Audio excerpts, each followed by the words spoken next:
This is Your Anxiety Toolkit, episode number 114.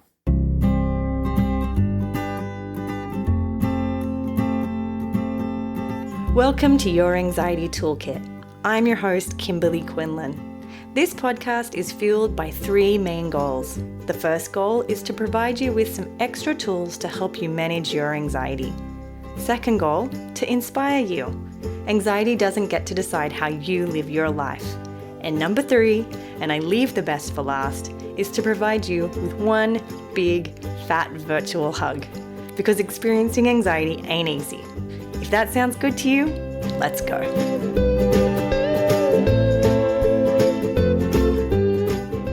Well, welcome back. I am so happy to be here to share with you this amazing guest interview that I have here with the amazing Emily Cooper. You guys are going to get so much out of this episode. Now, the thing to know as we move forward into this incredibly insightful, such a great episode, as we move in here, the thing to remember is these are topics we don't cover very often. We are today talking with a social worker named Emily Cooper, and she is talking to us about our bodies. And we are talking about how we perceive our bodies and how society perceives our bodies, and a new concept, which is what we call health at every size.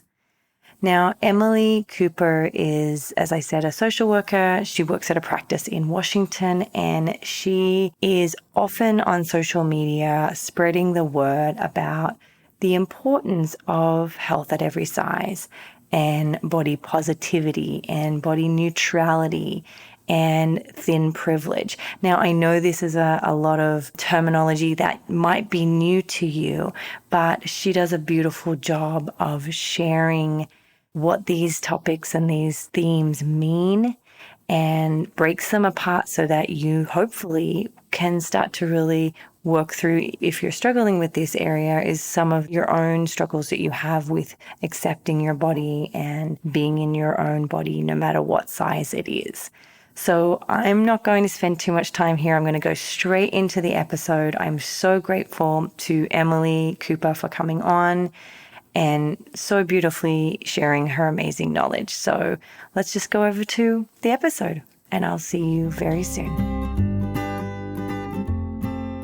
Well, welcome. Today is actually an episode I have been meaning to do for quite a while.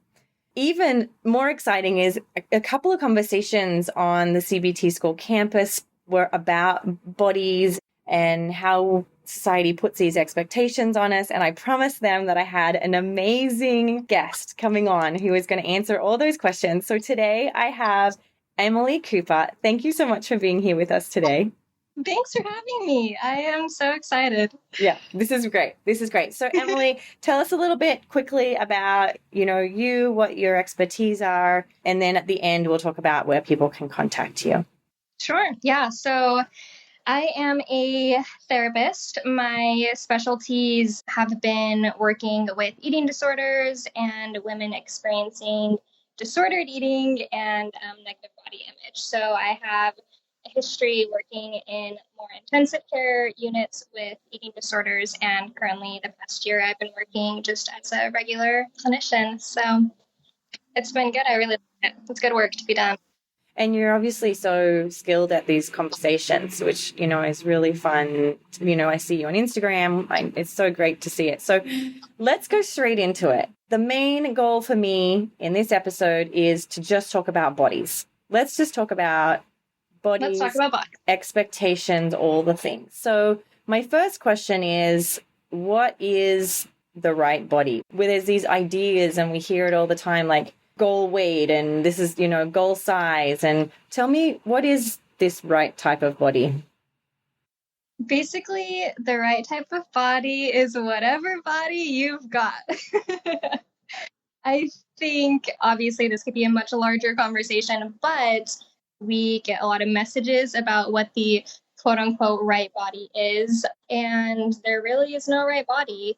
A lot of my work centers around accepting our bodies where they want to be, the weight that they want to be at, rather than the weight that the media says they should be at. So the right body is what you've got right now. Right. Okay. So let's unpack that, because all I was taught as a young child and as a woman was there is a right body.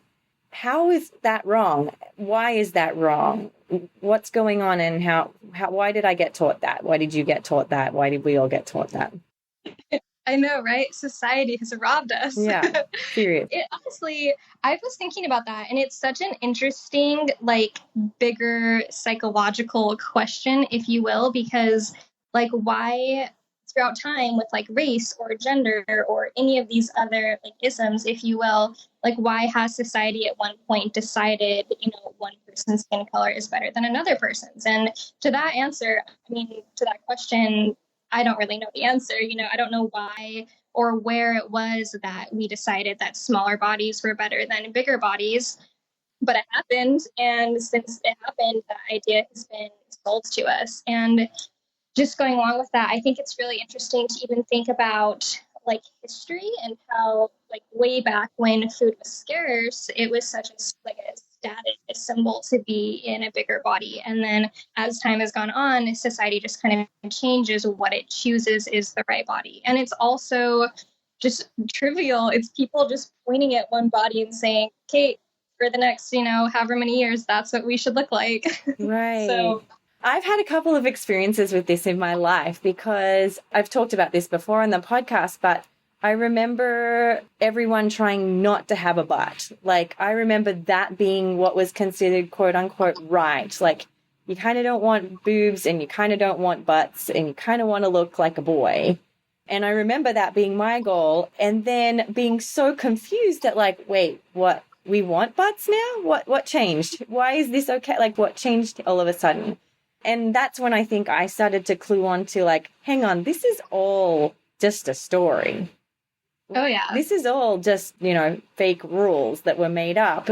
And in addition to that, I also remember going and learning more about Buddhism and going into this temple and there being this big bellied Buddha. And I had quite a visceral reaction to that, going wait, we're going to praise. I've been trained to not praise this. So wait a second, something's way. And it just shows to the degree in which I was disordered, obviously. I think my main goal for today is tell us more about bodies and why you can be okay in any body. Okay. One of the frameworks I work from is health at every size, and that is health at every size's main goal. So health at every size, in a nutshell, there's a few books about it that I would recommend anyone read if you want to learn more. But in a nutshell, health at every size, it doesn't say that everyone is at a weight that's healthy for them, but it aims to take the focus off of weight as a health outcome and instead focus on health behaviors. And then even going along with that, I actually did an Instagram post a little while ago about what factors affect a long and healthy life. Because we've been taught it's health behaviors, right? We've been taught if you exercise and eat right, you will live a long and healthy life. And the research does not back that up. And so I even think even then, focusing too much on health behaviors as, this thing that will let you live a long time and be healthy, even that is kind of missing the point, because our access to healthcare and our socioeconomic status and the quality of our healthcare and all these other factors also affect our lifespan and how our quality of life is. So those, I would say, are probably the three. I don't even know if I listed three, but those are the main points of health at every size. Right. And so can you share a little more about that? So if we're going to embrace as a community, so here at CBT School, which is the community that you're speaking to, if we were to embrace this idea of you don't have to be any specific size or shape or color, that you can be healthy in any body size, what might that look like, do you think? I think it would look like a lot more respect, honestly. And I love health at every size. I mean, I have chills talking about this because I love that aspect of it. I think that bodies are so stigmatized and it's something that we don't talk about. I remember one of my grad school classes, the very first one I had to take was the foundation of everything I was going to learn. And it was called DROP. And it was diversity, racism, oppression, and privilege. And we learned about the 5 isms, right? So we learned about racism and classism and sexism. And they didn't talk about sizeism. Yeah. And I think about that a lot. And I'm like, why is our society so unwilling to address the discrimination that people face because of their body size? And so when people are practicing HAES, or if the world were to have a HAES approach, I think we would see a lot more respect for people at every body size. I think body sizes would be accepted as diverse, just like we accept height. No one is saying like, hey, your kid's looking a little tall, you got to shrink him down there, but like for some reason we view weight as changeable, right? And we view weight as something that people choose to be at, I'm over here doing air quotes when I say choose, but and anytime we view something as an individual choice, we will have less empathy for that, right? So if we think people can choose their weight, we're going to be out here being discriminatory and tearing people down for their health choices, where really, if we were to admit that our bodies kind of do their own thing, like they have a weight they want to be at, and the more we try to control them, the more they regulate to be where they want, then we would see a lot different, relationships and worlds, and the world would just be different. Right. In a good way.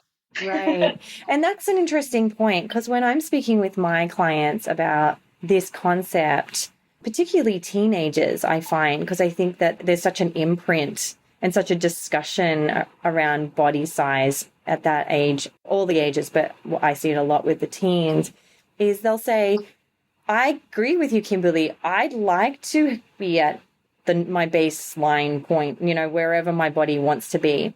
But this is them saying to me, you can't tell me for a second that I will be as respected in that size of body. Or, and we talk a little bit about thin privilege and those things. So what's your answer to that? If someone were to say, or even a colleague of mine once said to me, Kimberly, I get your point, but bigger sizes won't sell me products.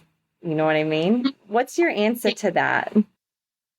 My answer, or I guess it's more of an emotion, like I just have empathy for that. To me, it's like if you parallel that to any of the other isms, like it's true, like there is a thin privilege. We do live in a racist society. We do live in an ableist society. Like that, like those are facts. Like we live in a society that isn't perfect. And so when people are saying these things, I'm not going to deny that, because that would be like denying that racism exists, and I have a lot of empathy for that, first of all. And then second of all, I would love if we could use that anger and fuel that toward being mad at the society, right? Like I always tell people, if you're going to be angry at anything, be angry at this unjust society, right? Don't be angry at yourself or your body. Be angry at society that's set up in a way that marginalizes you and discriminates against you. Right. And that's a great point, because I think that is sort of what happens. So if, let's say, we are judged for our body size, it's easy to then just turn against ourselves and go, well, I'm ugly, or, any of those horrible words, instead of going, well, wait a second, I'm actually mad at society for that, right? Yeah. Or diet culture. I think a lot of that is because we think weight is changeable.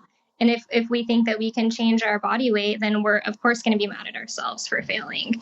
But it's like, once again, if you parallel it to, like, can you change your skin color? Like, can you change your ability? Like, you can't, And so there's so much more of an acceptance with those isms, because people accept that they can't change their skin color. Whereas society is feeding us this idea that we can change our weight.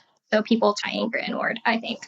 Right. So tell me about this change, like this idea around change. So I think the common argument I see, is, but I can, like, let's say someone with an eating disorder or someone who has gained a lot of weight, and they've said, well, there has been change. It was, quote unquote, in my control. What's your response or thoughts related to that? I always have two words come to mind, and that's long term. Like, do those changes last? And the research is actually super interesting. It doesn't back that idea up. If you look at any diet, most of the time it's short-term studies. They're like, people did the keto diet for 6 weeks, which is great for those 6 weeks, but that's not lifetime. And so this whole idea that we can lose weight, sure, maybe you can lose weight, but the question is, does it stay off? And furthermore, why doesn't it stay off? And this is kind of going into the health at every size research, to which I would recommend people read the book Body Respect. They have a really good chapter about this, but our bodies have a weight they want to be at. And the reason why we see weight regain is because our bodies are compensating for that, right? They're doing all this fancy biology stuff to make sure that they get to be at the weight that they want to be at. So. Right. And it's true because, so often people will be restricting or trying to shape their body. And then they'll come in. This actually just happened to me on Monday, I think it was. Is a client came in and was so frustrated because they're all of a sudden so hungry. Right. Mm-hmm. And I'm saying to them, what do you expect? Your body's job is to tell you what it needs. If you've restricted and you're trying to mold this thing, it's going to make trouble for you. It's going to raise flags and make messages to say, like, you need to feed me, ultimately. Yeah. Well, and that's one of the things in the Body Respect book that I was reading. Like, that's one of the things they mentioned happens. Like, when we drop, they term it, or they use the term set point weight. And set point is where our bodies naturally want to be. And so when we are below that set point, which is when we're dieting, our bodies like biologically do all this stuff. And one of the things they mentioned was our bodies make us think about food more. So that's like a very real thing that happens in a response to dieting. Right. That preoccupation with the next meal or the fear of the next meal. Yeah. I think it's so important. So, I mean, how does body respect, play into this? How can one learn the tool, I guess, or the skill of body respect? That is a big question. The first thing I would recommend, and this is something that I do every day, and that's loading up your Instagram feeds with people who are in this same world, right? People who are health at every size focused and intuitive eating focused, which is such a small, and it's a free thing to do if you have a smartphone and if you have Instagram. But I think it makes such a difference because we're all on Instagram very often, at least I know I am, and it helps those messages every day. And then, of course, there's books as well. And then overall, I think getting with a clinician who is health at every size focused can really help you work through those things. Because one of the things that I realized from my Instagram, I do a little question of the day where I answer people's questions, is it's so individual. This whole journey toward building body respect is so individual. And there's so much trauma, I guess, wrapped up in how people experience their bodies. And so it's so hard to say that there are, there's a certain pathway for everyone to reach that. And it's so individual. But I definitely think there's a lot of great free resources out there these days that are helpful. And podcasts are another great one that I love. It's helpful just to hear someone else's story. Sometimes it helps give us language where, like, we don't know how we feel, but then we hear someone else say it and we're like, that's it. That's how I feel. Right. And so if you don't mind, like, for you, I mean, I'm happy to share too, but would you be okay sharing like some of your own, what worked for you in terms of body respect? Yeah, this is always like a part in my training that I'm always like almost ashamed to share because, so I guess since this is audio, people can't see me, but I do live my life in like a thin body and I experience a great deal of thin privilege. And I haven't ever struggled with an eating disorder. I mean, I think all women experience some degree of disordered eating and body shame. But so I think for me, it all started with just being interested in eating disorders. And one of my grad school internships was at like a higher level of care for eating disorders. And there I got really good training on intuitive eating. But in hindsight, I realized the fat phobia that existed there. And it really wasn't until I got my first job out of grad school that I started learning about body respect. And I realized that kind of the way I had lived my life up until then had been kind of aligned, like I said, within a good example of thin privilege is you were not ever discriminated for your weight, right? So it's maybe not something that you have to think about consciously. It's not to say that you don't experience body dissatisfaction in other ways, but it's just to say that like you don't have maybe that same, I don't know, societal influence that people in larger bodies do. So yeah, for what got me interested in it, it just kind of came up as I was working with eating disorders. And then of course I'm like, why are places treating eating disorders that aren't HAES informed, or, you know, at least using some of the principles, because it's doing people such a disservice, you know? So I don't know if that fully answers your question, but I think a lot about the privilege that I hold. And I actually get really worried about taking up space in areas where I don't belong. And even this podcast is one of them. I'm like, should I be on this podcast, right? Or should I give this opportunity to someone who, you know, has more of that lived experience? And I think my goal kind of with all of the privilege I hold in different areas is to be able to leverage that and use that to further these messages that make society a more equal place for people. So I think to speak to that, I think that I'm so grateful that you came on, number one. But I think that that's the beauty of this is I know, and I am too, someone who has experienced thin privilege, and I'm not happy to say has benefited from it in many ways. But I think that for my clients, and I know I've had people mention to me that it's actually relieving for them to see someone in a privileged body speak out, because they feel like then they're being sort of seen from all the angles, right? It's not them versus us. It's we're trying to reach for a cause here, which I think is so important. And so, no, I'm so grateful to have you on to help educate us on this super important topic. What exercises might you introduce to a client regarding dabbling in accepting their body? So I definitely have a sort of like formula that I work through with people. And just depending on where people are at, that's where I start. So assuming we're starting from square one, I like to start with body respect. And so if you think about respect, if you think about it with a person, maybe someone in your life, you don't have to like someone to respect them, right? You don't have to trust them to respect them.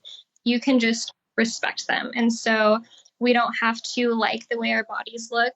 We don't have to trust that set point weight is a thing. We just have to respect them for where they are, right? So that's probably one of the first places I start with people, just building respect. And I like paralleling anything with bodies. It almost sounds like whenever I say this out loud, I'm always like, I should rethink how I word this. But I always think about it as like our bodies are this kind of separate thing, right? I think diet culture has this narrative that like our bodies are to be controlled. And I almost even envision it as like this like friend standing next to us. And so however you show respect to your friends or your family or your partners, I think you can use those same ways and then show respect to your body. So that might look like eating something in the morning before you go to work. That might look like taking a nap when you're tired. That might look like not exercising because you've had a long day. Or it might look like going outside because you've been inside all day and it's weighing on your mental health.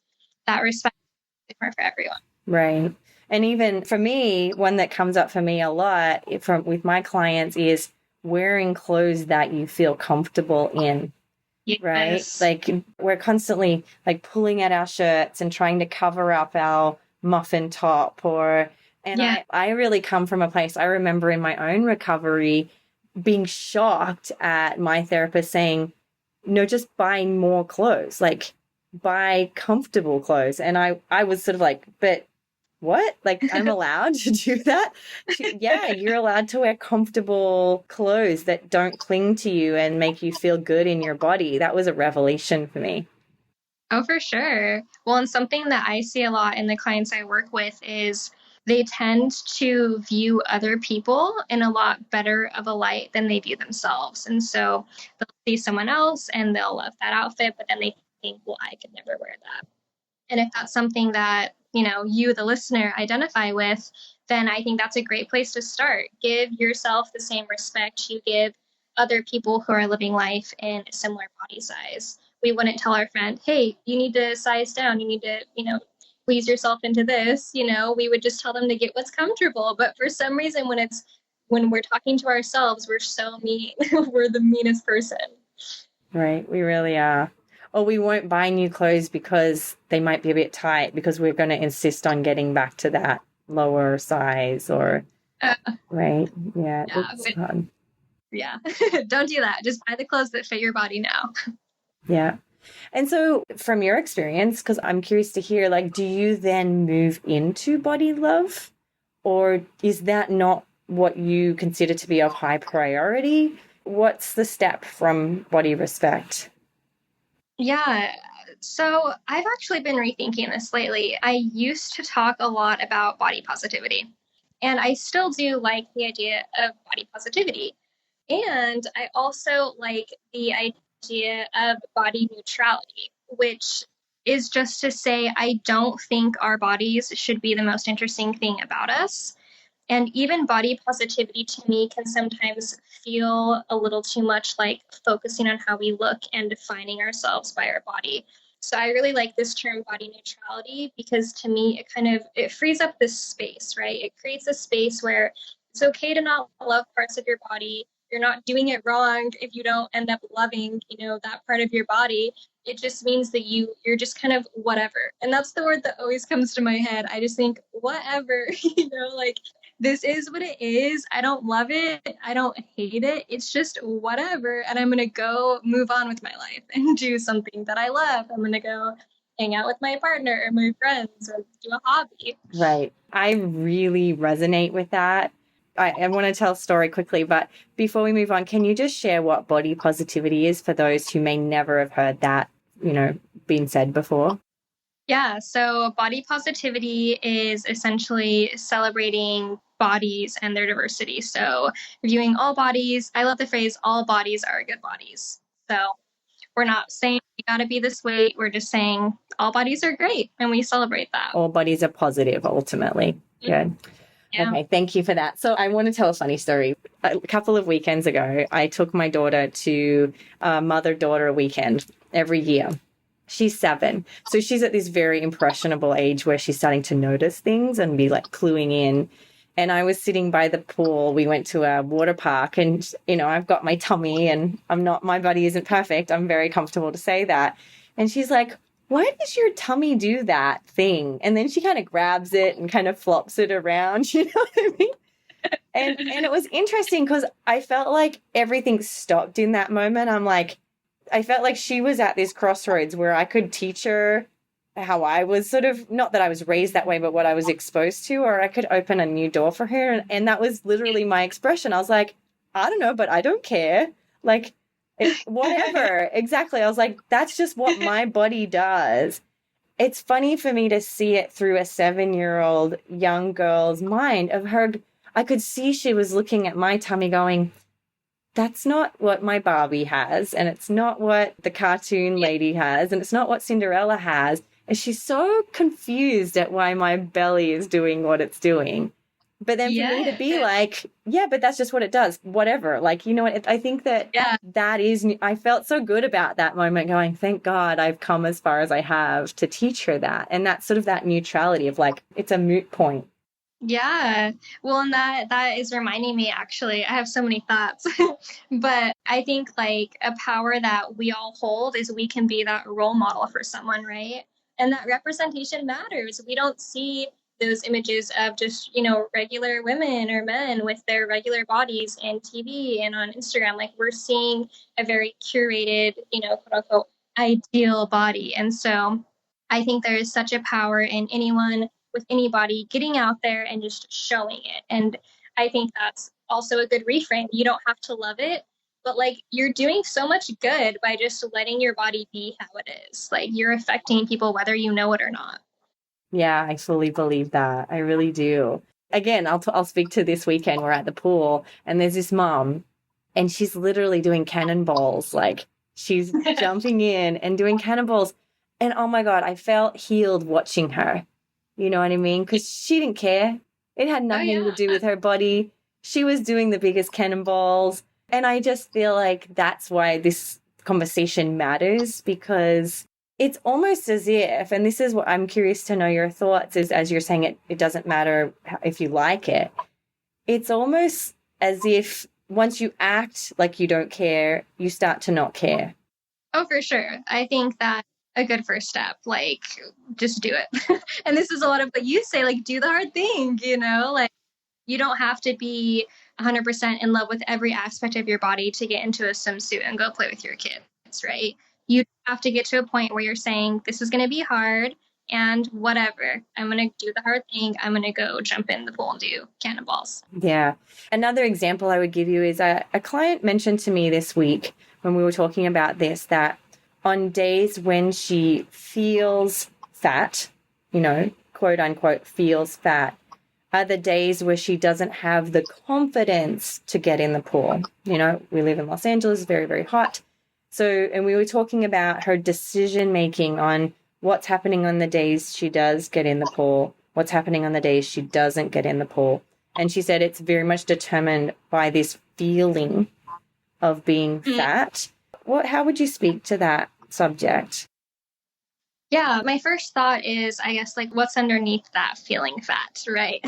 Like, this floats around all the time on Instagram, where they say, fat isn't a feeling. What are you really feeling? Are we feeling sad? Are we feeling rejected? Are we feeling fear of being judged, right? So I think breaking down what's underneath that is more helpful because we can do stuff with the emotion underneath it. Yeah, exactly. Exactly.